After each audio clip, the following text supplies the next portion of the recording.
Күндүн маанилүү жаңылыктар менен тааныштырып, бүгүн программасы студияда мен Тимур Владислав. Саламатсыздарбы? Алгач чыгарылыштын кыскача мазмуну менен таанышып алыңыздар.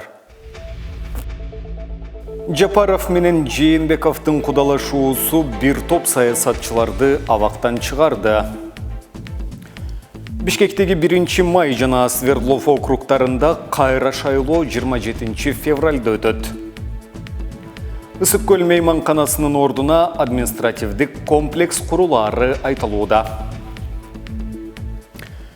Бишкектин 1 май жана Свердлов райондоруна кайра шайлоо 27 февралда өтөт. Бул тууралуу Борбордук шайлоо комиссиясынын бүгүнкү жыйынында белгилүү болду. Шайлоо комиссиясынын мүчөлөрү добуш берүүгө даярдыкты баштоо чечимин кабыл алды. 28 ноябрдагы парламенттик шайлоодо 1 май жана Свердлов бир мандаттуу округтарында баарына каршы деп добуш бергендер көп болгон. Мыйзамга ылайык мындай учурда кайрадан шайлоо жарыяланат. Тагдырдын тамашасы деген ушул экен. Бир кезде Жээнбековдор бийликте турганда президенттин иниси депутат менен куда болоору айтылып, бирок той кечеңдеп жатканы маалым болгон. Убакыт өтүп бийлик алмашып, депутат бийликтеги экинчи адамга айланды. Мурдагы президенттин иниси жардамы тиет дедиби, Айтор кызын берүүгө макул болду. Камакта жаткан Асылбек Жээнбеков кыз узатуу алдында абактан чыгып, анын аркасы менен Төрөбай Зулпукаров дагы эркиндикке чыкты. Кыргызда тойду жакшылыкка жөрүп коет. Балким чынында 2 жаштын тою бир нече адамдын эркиндигине себепкер болгондур. И баса дагы 1-2 саясатчы куда болду. Тактап айтканда КСДПнын мурдагы 2 депутаты Эльвира Сурабалдиеванын иниси менен Алы Карашевдин кызы баш кошту. Жаштар бактылуу болсун деп чын жүрөктөн батабызды гана бермекчибиз. Акчасы таанышы барлар эркиндикке чыгып калганы абакта калып калды. Мына ушундай нааразычылык Асылбек Жээнбеков баштаган акчалуудагы, тааныштуудагы саясатчылардын эркиндикке чыгып, жаш Курч акчасы жок Бактыбек Калмаматов, Жеңиш Молдокматовго окшогон саясатчылардын абакка камалып калышы нааразычылыкты жаратты. Генерал Исмаил Исаков бийликти катуу сынгалып жүргөн жаш саясатчы Бактыбек Калмаматовдун камалышы боюнча билдирүү таратты.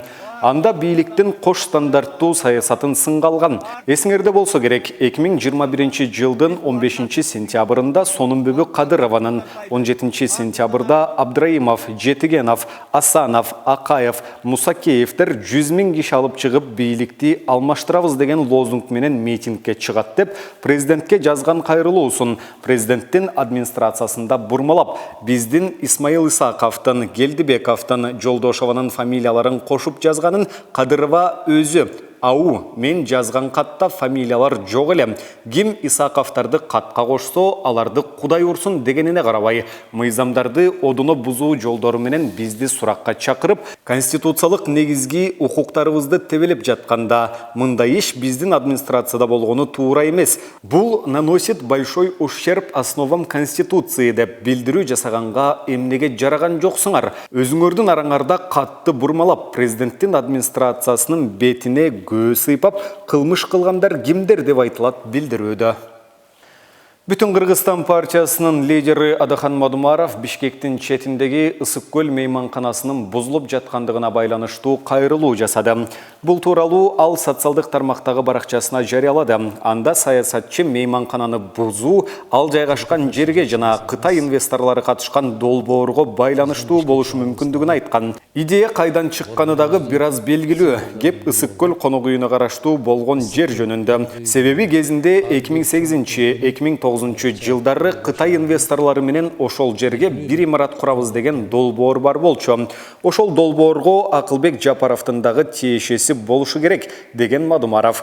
Бир күн өтпөй эле президенттин басма сөз катчысы Эрбол Султанбаев Мадумаровго жооп кайтарып, аталган саясатчы ар бир актуалдуу темада ызы-чуу жаратууга аракет кылып жаткандай таасир калтырат деп билдирди. Мейманкананы бузуп, ордуна административдик комплекс курулаары айтылууда. Соц тармактарда көп суроолор жаралып атат.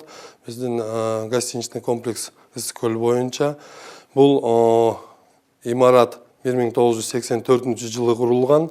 Ошондон бери 2007 жылга чейин ишин алып барган болчу, бирок 2007 жылга чейин ошондо эле өзүн актай албай баштаган да. Азыр бүгүнкү күнү чечим кабыл алынды. аны бузуп, анын ордуна мамлекеттик имарат курулат. Азыр бүгүнкү күнү иш башкармалыгына караштуу Кыргызстрой сервис деген мамлекеттик ишкана бар. Ошол бузуу жумуштарын ошол ишканабыз алып барып атат.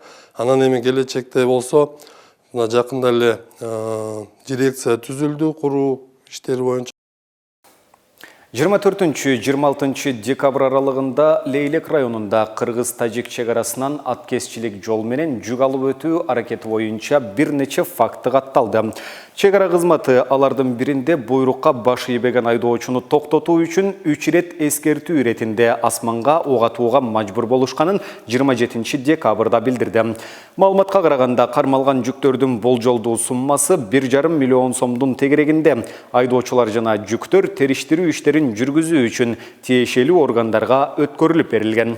Кыргызстан-Тажикстан менен чегарасын быйыл апрель айындагы куралдуу жаңжалдан кийин бир тараптуу жапкан. Кээ бир катмардагы жарандар үчүн чегара аркылуу эки тараптын макулдашуусу менен октябрь айында гана ары бери каттоого уруксаат берилген. Президент Садыр Жапаров 23 октябрдагы жылдык маалымат жыйынында чегара толук такталмайынча ачылбай тургандыгын белгилеген. Кыргызстан кимдер өтө алаарын көргөзгөн атайын тизмеде этникалык кыргыздар үчүн дагы пункт бар. Санариптик өнүктүрүү министри Дастан Догоев кызматтан кетти. Бул тууралуу бир нече жалпыга маалымдоо каражаттары жазып чыкты. Маалыматка ылайык Догоев кызматтан кетүү тууралуу өзү арыз жазган. Догоев менен байланышуу мүмкүн болгон жок. Ал эми президенттик администрация маалымат такталып жатканын билдирди. Кошумчалай кетсек, Дастан Догоев буга чейин мамлекеттик каттоо кызматынын маалыматтык технологиялар жана байланыш мамлекеттик комитетинин төрагасы болгон. Быйыл майда санариптик өнүктүрүү министри болуп дайындалган. Мына ушуну менен бүгүнкү берүүбүздү жыйынтыктайбыз. Кийинки эфирлерден амандашканча сак саламатта туруңуздар.